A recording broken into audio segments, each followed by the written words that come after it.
since there is so little representation on trans... Hi friends, and welcome to Wives vs. World, where we have fun talking about queer stuff and life as a cis-trans lesbian couple. I'm Jackie. I'm Anya. And today we want to talk about something that many of you might have questions about or have tumbled with before, which is what's it like dating a trans person? How do you date a trans person? What are the complicated metaphysical questions you have to ask yourself when dating a trans person? Maybe it's not that serious. So the title of this video is a little bit silly on purpose, because the short answer to this question is, of course, that there is no answer. You can't just say what it's like to date a trans person, because every trans person's experience is unique and can be very different. So there's no real way to answer this question. So it's kind of the same thing as saying, what's it like dating a person? It's exactly the same, actually. That said, I do think that there are a lot of people out there who have this question and genuinely wonder what it is like to date a trans person. Maybe they have a crush on a trans person, or maybe they're just curious to what that would entail. Since there's so little representation, how would you know? True. And I think maybe it's also a question that's very difficult to ask. With all the stigma that there might be, that is something that can out the person you like. It can, where do you even begin? It can also kind of be a rude question, I guess. Yeah. But it might also come from a very genuine place. Let's get into it then.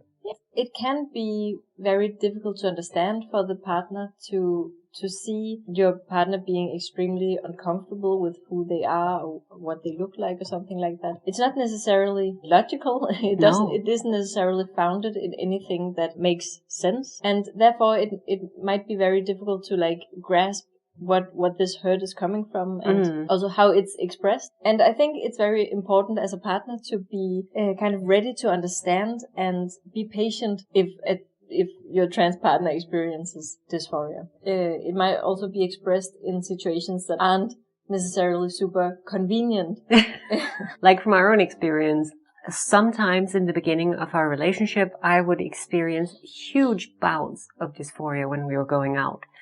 Going out to see people, meet people. It would be like me picking out an outfit and then suddenly being like, oh God, perceiving myself I'm just gonna not fit in. I'm just gonna look like a huge man or something.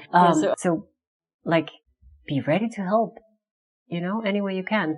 I saw on this Reddit, I think it was my partner is trans. A lot of people posted questions like, my girlfriend or wife who's recently out as trans is dressing very, very femininely, much more than I am. Is that like a phase? Is that how it's going to be? I'm worried it's too much or whatever. From my own experience, usually it calms down.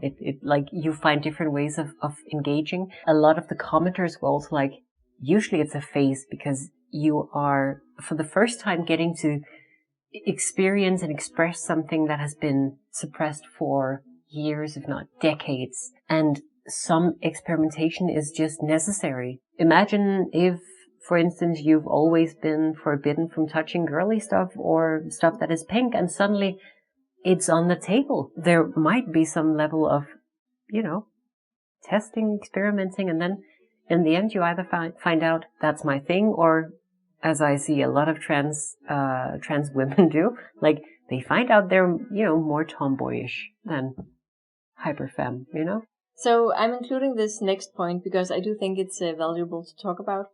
And that is, if you are a couple who are sexually intimate, it can be good to know that a lot of trans people might have genitalia that may look different from what we usually expect cis people to have, whether they are pre-op or post-op. And I'm including this point because I think it's the first thing that a lot of people think about when they when they wonder what it's like to be with a trans person. Even when they don't wonder, that's still the first thing many people think of. Oh, trans, huh? I mean, you have it like a... And to talk honestly and openly, I think it's important to be ready for that as well. because it might require a little bit more experimentation in the bedroom to find out what feels good for both parties.